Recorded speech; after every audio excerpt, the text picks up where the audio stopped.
My self Krishna Lohan. स्वागत करती हूँ मैं आपका अपने चैनल पर। दोस्तों, आज की वीडियो का मेरा टॉपिक रहेगा बीए फर्स्ट ईयर से पॉलिटिकल साइंस, और इसमें मैं आज आपको करवाऊँगी पंचायती राज की नई व्यवस्था या पंचायती राज कैसे गठन होता है, किस संविधान के किस आर्टिकल से इसको लिया गया है, इसके विशेषताएं, महत्व और इसके गुण दोष सभी का आज मैं यहाँ पे डिटेल में वर्णन करने जा रही हूँ, आपको समझाऊंगी भी। दोस्तों, ये आपकी बुक से ही है, लेकिन मैं इसमें आपको जो मोस्ट इम्पोर्टेंट चीज़ें हैं वो यहाँ पे आपको पॉइंट आउट करके बताऊंगी। अगर आप मेरे चैनल पर नए हैं तो चैनल को सब्सक्राइब ज़रूर करके जाना, क्योंकि अगर आने वाली वीडियो जो भी होंगे वो उनका अपडेट आपको समय पर सबसे पहले इस चैनल पर मिल जाए। चलिए दोस्तों, आज के टॉपिक की बात करते हैं, हरियाणा में पंचायती राज की व्यवस्था।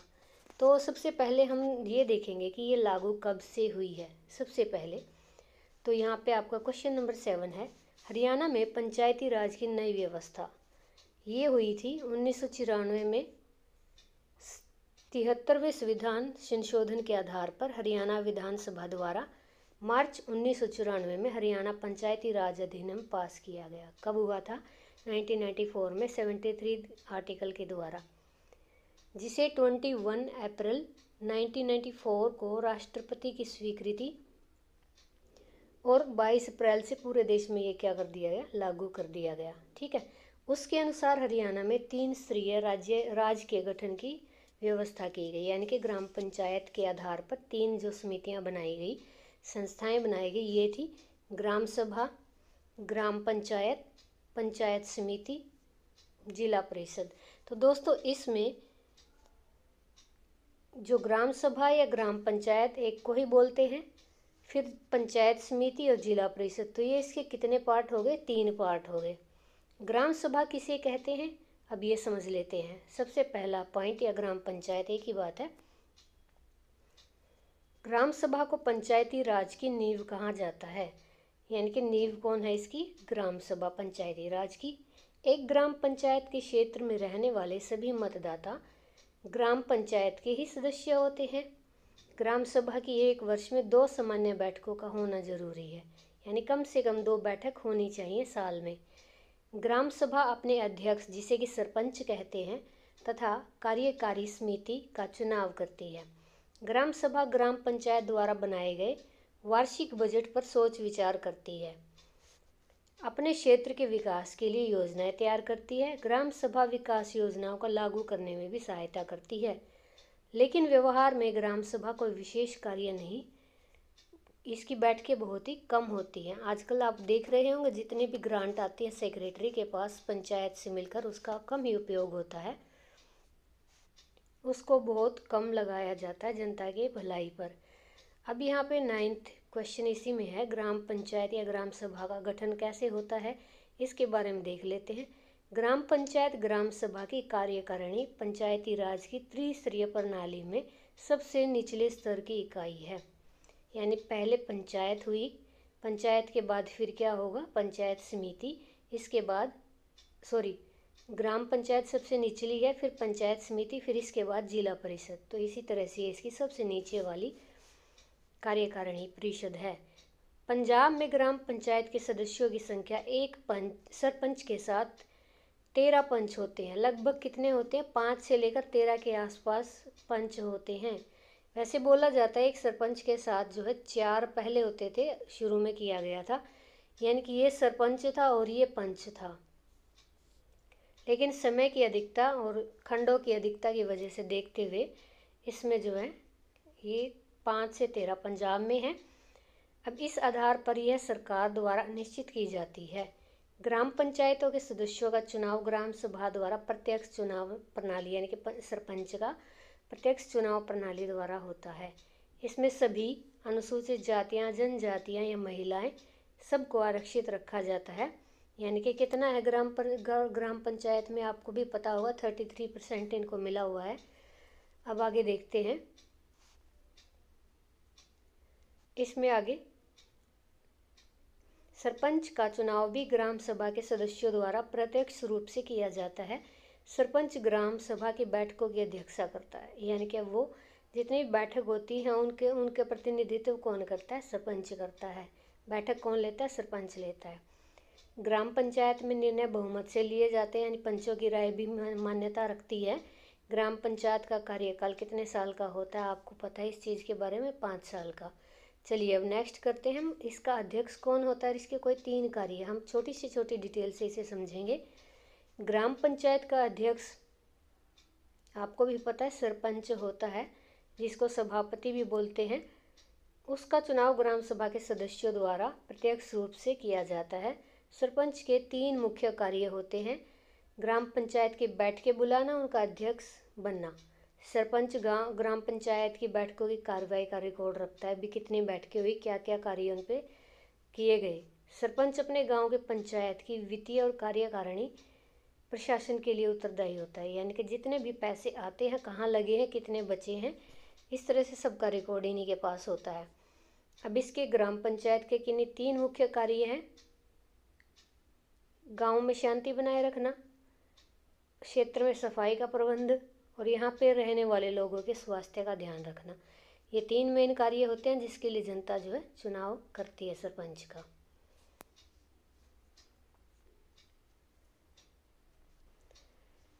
अब नेक्स्ट इसकी अगर हम बात करें, इसका महत्व क्या होता है पंचायती राज का।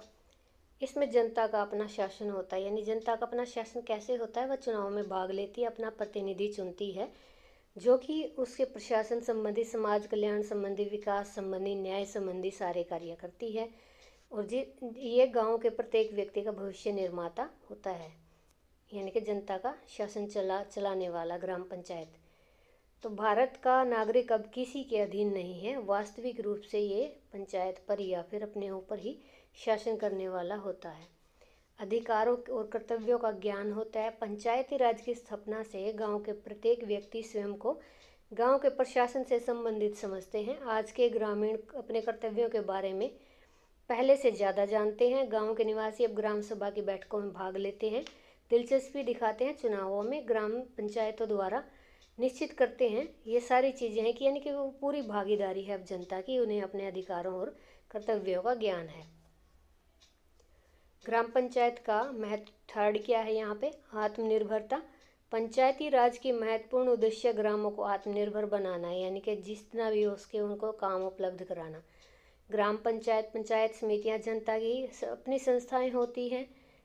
ये स्वयं उनकी आवश्यकता के अनुसार उनकी ज़रूरतों को पूरा करती हैं, विकास की योजनाएं बनाती हैं, लागू करती हैं।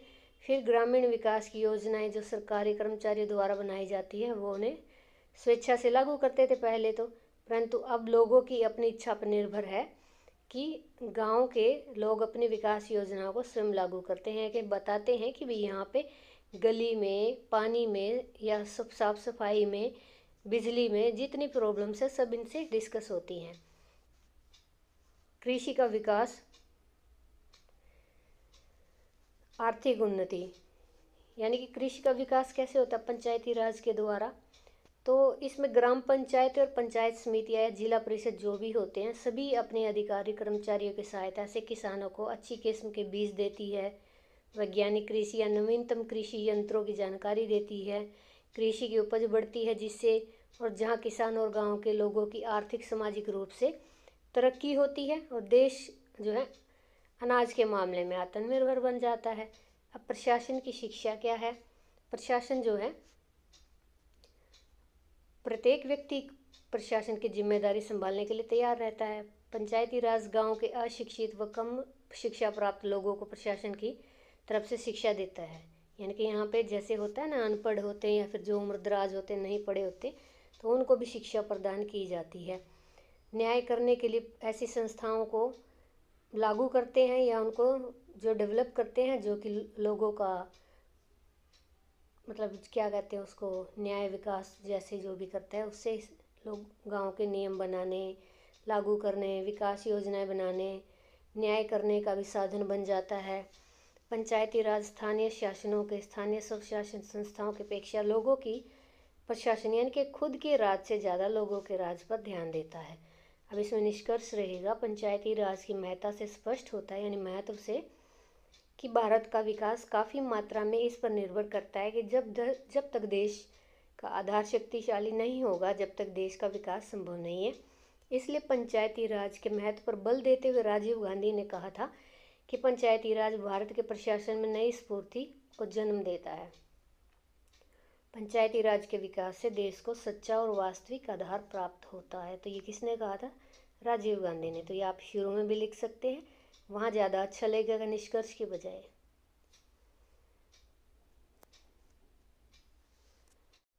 अब दोस्तों यहाँ देखिए, पंचायती राज के कुछ गुण तो मैंने अभी आपको गिनवाए, उनके कार्य गिनवाए हैं, सिलेक्शन कैसे होता है, लोगों के लिए काम क्या क्या करते हैं। अब इसमें कुछ दोष भी पाए गए हैं, उनको दूर करने के उपाय साथ साथ बताऊंगी आपको। शिक्षा का प्रसार, स्थानीय संस्थाओं को सफल बनाने के लिए प्रथम आवश्यकता क्या होती है? शिक्षा होती है। जब तक लोग शिक्षित नहीं होंगे, उन्हें अपने कर्तव्य अधिकारों के प्रति वो सजग नहीं होंगे, ये संस्थाएं सफलता से काम फिर कर नहीं पाती है। दूसरा है, शिक्षा दी जाएगी तो फिर उनको प्रशिक्षण भी दिया जाएगा। इस तरह से अगर वो अपने कार्यों को ठीक ढंग से नहीं कर पाते, नहीं उचित फैसले कर पाते हैं, तो उन्हें क्या करते हैं, उन्हें प्रशिक्षण की पूरी जानकारी दी जाती है। फिर निपुण और ईमानदार कर्मचारी बनते हैं और इसी तरह से देश के जो है विकास में भागीदार बनते हैं। आप लिख सकते हैं अपनी तरफ से। राजनीतिक दलों पर रोक, कुछ ऐसे प्रबंध वैसे कानून ने लगाए हुए हैं, लेकिन व्यवहारिक रूप से प्रतिबंध जो है निष्प्रभावी हैं, क्योंकि कानून पर इसकी निर्भरता रहना ठीक नहीं है, बल्कि लोगों की सावधानी और दलों की सद्भावना शुभ नीति है। इसको मैं आपको एक बात से समझाती हूँ। चौथा पॉइंट जो है, पहले क्या होता था देवीलाल के टाइम पे, कि किसी भी अगर सदस्य को अपनी पार्टी पसंद नहीं आती है तो वो वहाँ से बिना किसी कागजी कार्रवाई के दूसरी पार्टी में चला जाता था। इसको दल बदल की नीति बोला जाता था। तो इस तरह से किसी भी पार्टी में चले जाने, आया राम गया राम का मुहावरा इस पर फिट बैठता है, यानी कि आया राम गया राम से मतलब आप समझ गए होंगे।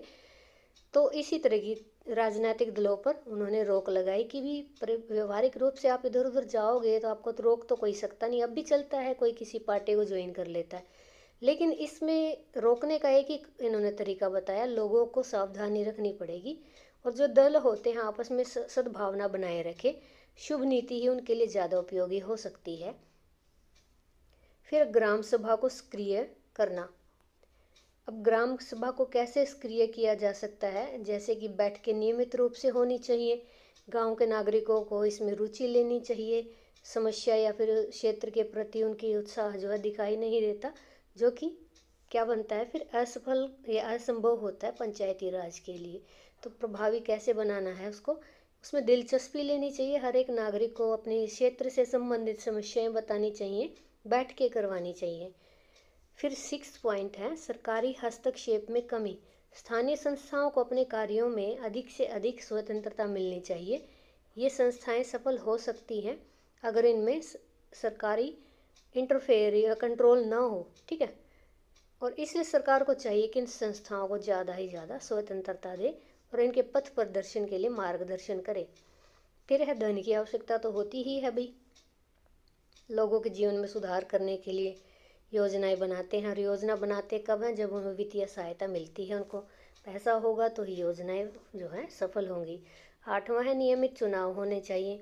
अब 1989 से तत्कालीन राष्ट्रपति वेंकट रमन ने सुझाव दिया था कि पंचायतों के चुनाव में राज्यों की विधानसभाओं और लोकसभाओं को चुनाव अनिवार्य बना देने चाहिए, संविधान में संशोधन कर दिया जाए। पंचायती राज संस्थाओं के चुनाव और चुनाव की रेख देख में ही होना चाहिए, यानी कि चुनाव आयोग को ही सौंप देना चाहिए पंचायती राज को भी।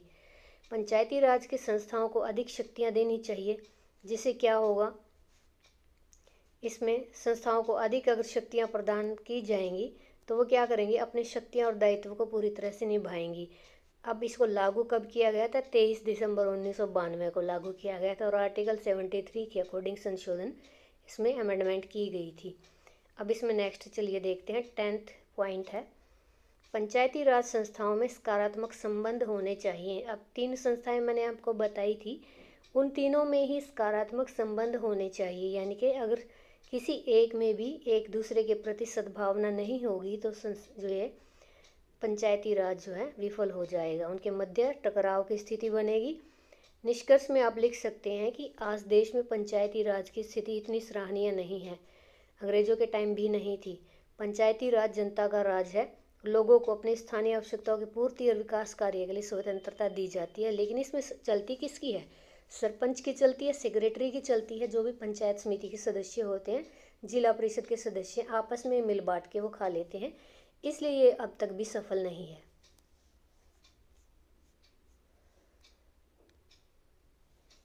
नेक्स्ट इसमें पॉइंट है सांप्रदायिकता है। सांप्रदायिकता को आप समझते ही हो, कम्युनलिज्म। इसमें क्या होता है? जहर होता है एक तरह का। जात पात सांप्रदायिकता की भावना इसमें तेज होती है। अपनी जात के आधार पर ही ये लोगों को चुनते हैं, ना कि योग्यता के आधार पर। सीधे साधे गांव वाले पंचायती राज में अब अपना विश्वास खो चुके हैं, क्योंकि जात पात के झगड़े वहाँ ज़्यादा होते हैं। अब इसके लिए क्या करना चाहिए? भेदभाव भूलकर संगठित होकर गांव का विकास और कल्याण करना चाहिए। फिर है गुटबंदी। गुटबंदी क्या होती है कि जो कुछ लोग थोड़े बहुत चालाक होते हैं वो अपने गुट बना लेते हैं और फिर चुनाव लड़ते हैं। चुनाव लड़ने से उनके खुद के प्रिंसिपल बनते हैं, नियम बनते हैं। फिर गांव की समस्या पे उनको कोई मतलब नहीं होता। वो क्या करते हैं? पंचायत के चुनाव होने से गांव की समस्या ज़्यादा ध्यान में रखते हैं। जैसे देखा होगा, कुछ काफ़ी सारी चीज़ें बांटी जाती हैं जब पंचायत का चुनाव होता है, इसके बाद वो सब कुछ भूल जाते हैं। अब 5वां पॉइंट है राजनीतिक दलों का हस्तक्षेप। इसमें बंद कर देना चाहिए, क्योंकि गांव का चुनाव है तो गांव को ही सौंप देना चाहिए। उसमें कोई बड़े लीडर की जो है इंटरफेयर बर्दाश्त नहीं की जानी चाहिए, ना ही किसी जाति धर्म के आधार पर उसको बांटा जाना चाहिए। ठीक है दोस्तों, आप समझ गए होंगे। 6 इसमें पॉइंट है धन का अभाव। अगर पैसे की कमी भी होगी तो जनता का जो कल्याण है वो नहीं हो पाएगा, योजनाएं पूरी नहीं होगी। बहुत सारी सड़कों नलियों हैं जो उनकी व्यवस्था पंचायत नहीं कर पाएगी, लोगों के जीवन को सुविधाजनक नहीं बना पाएंगे। 7वां पॉइंट है सरकार का अत्यधिक नियंत्रण। पंचायती राज जिस भावना से लागू होनी चाहिए थी वह अभी विद्यमान नहीं है, यानी कि जिस तरह से सोचा गया था वैसे इसको लागू नहीं किया गया है। वास्तव में सरकार की भूमिका तो सिर्फ उसे सलाह देने के लिए होनी चाहिए, आदेश देने के लिए नहीं। सरकार के नियंत्रण में ये सारी संस्थाएं काम करती हैं और आदेश और निर्देश अधिक देती है। इस वजह से क्या होता है, ये कि पूरी की पूरी गुलाम हो जाती है, अपनी स्वतंत्रता खो देती है। 8वां पॉइंट है सरकारी कर्मचारियों की भूमिका क्या होती है इसमें। अब ये उसकी प्रगति को धीमा कर देते हैं, रोक टोक में ज़्यादा विश्वास करते हैं, निर्णय उस पर थोपने लग जाते हैं, जिससे वे इसके अधीन हो जाती हैं। पंचायत को अपना स्वामी न मानकर उसे हटाने के प्रयत्न करते हैं और इसमें कर्मचारी पंचायत समिति और पंचायतों को स्वतंत्रता पूर्वक कार्य करने नहीं देते। अब 9 पॉइंट है इसमें गरीबी। गरीबी देखिए, गरीबी का आपको पता ही, आप लिख सकते हो आराम से। इसमें गरीबी जो है आमदनी न होने से इस चीज़ को जो है ये पंचायत है अपनी आमदनी नए कर लगाकर बढ़ा नहीं सकती। एक नुकसान इनका ये होता है। फिर इसके अतिरिक्त गरीब आदमी दिन भर काम करके जो है खाने पीने लकड़ी की चिंता में घुलता रहता है। वह गांव के सामूहिक कल्याण विकास की बात तो फिर वो सोच ही नहीं पाता। गरीबी की वजह से उसे अपने ही खाने पीने की आजीविका की पूर्ति की पड़ी रहती है। अयोग्य और लापरवाह कर्मचारी होते हैं जो कि योग्य नहीं होते, वेतन आदि भत्ते आदि लेते रहते हैं। सरकारी कर्मचारियों के मुकाबले उनकी जो है शर्तें हैं वो भी इतनी खास नहीं होती और वो क्या करते हैं, उनमें कुशलता भी कम होती है और वो आलसी अयोग्य होते हैं और वो रिश्वत लेने लग जाते हैं। इस तरह से